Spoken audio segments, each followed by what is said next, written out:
Assalamualaikum warahmatullahi wabarakatuh.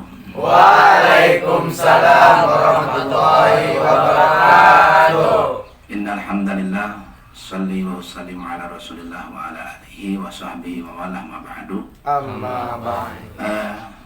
Ikhwan fillah, ada 4 janji Allah yang pasti akan ditepati, dan siapa saja yang meyakini janji ini maka dia akan semakin berkah hidupnya.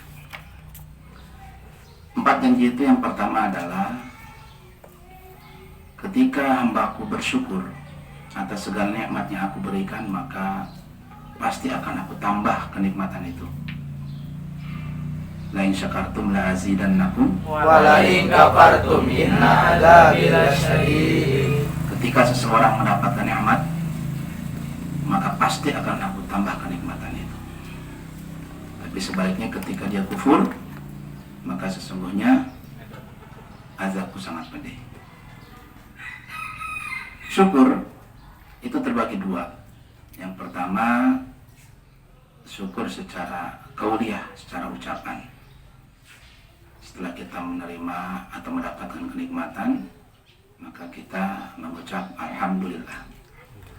Banyak sekali saudara-saudara kita yang terjebak ke dalam syirkul qauli, syirik secara ucapan. Seperti kalau kita sedang haus, kemudian kita minum air, dan kita mengucapkan, gara-gara saya minum air ini, dahaga saya hilang. Maka sesungguhnya kita sudah masuk ke dalam syirik ucapan. Maka yang paling baik, setiap kita melakukan pekerjaan, maka kita percantik hati dan ucapan kita dengan mengucap alhamdulillah. Karena alhamdulillah, kata Nabi, afdalul kalam, sebaik-baik ucapan adalah alhamdulillah, dan sebaik-baik zikir adalah la ilaha illallah. Yang kedua, janji Allah yang pasti ditepati. Ketika hambaku meminta sesuatu, pasti akan aku beri. Jelas sekali ayatnya, wa idza sa'alaka ibadi anni fa inni qarib ujibu da'watad da'i idza da'ani. Siapapun yang meminta berdoa, pasti akan aku beri. Tidak sedikit saudara kita yang di tengah jalan diambruk. Dia berpikir bahwa doanya itu tidak dikabul. Padahal itu adalah komitmen dan janji Allah. Siapapun yang berdoa pasti akan diberi. Namun masalahnya, level dikabulkannya doa kita itu bertingkat. Ada yang berdoa langsung cash kontan. Nah, itu ikhlas, itu levelnya para nabi dan para rasul. Yang kedua dengan cara dikredit. Ya, jadi tidak sekaligus. Yaitu levelnya kita. Karena Allah lebih tahu ketika seseorang diberi kekayaan, kenikmatan yang luar biasa, banyak yang lupa. Banyak contoh sejarah seperti Namrud, Fir'aun, Qarun, dan contoh-contoh orang-orang yang diceritakan dalam Al-Quran. Nah, kemudian bagi orang-orang yang yakin bahwa doanya itu dikabul, maka sesungguhnya dia punya satu kepercayaan bahwa cepat atau lambat doa kita pasti akan dikabul. Ya. Janji Allah yang ketiga, ketika hambaku ingat kepadaku, maka aku akan lebih ingat kepadanya. Ayatnya, fadzkuruni adzkurkum.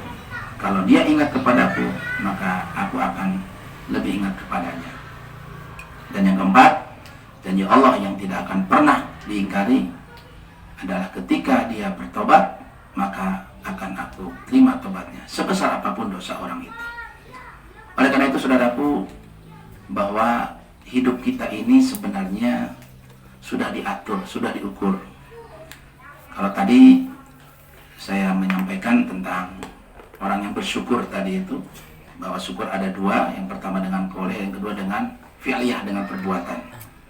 Nah, bagaimana cara perbuatan? Kita memanfaatkan al-hawas, mata, telinga, hidung kita untuk digunakan dengan hal-hal yang baik. Mata ini jangan sering dipakai untuk melihat internet, WA dan sebagainya. Tapi pakailah mata ini untuk melihat Al-Quran dan keagungan ciptaan Allah. Oleh karena itu, banyaklah kita bersyukur, yakinlah bahwa doa kita akan dikabul, dan selalu ingatlah kita kepada Allah. Dan yang terakhir, sebesar apapun dosa manusia, pasti akan Allah ampuni, kecuali syirik. Mudah-mudahan Allah menjadikan kita sebagai hamba yang istiqamah. Amin ya mujibas sailin. Assalamualaikum warahmatullahi wabarakatuh.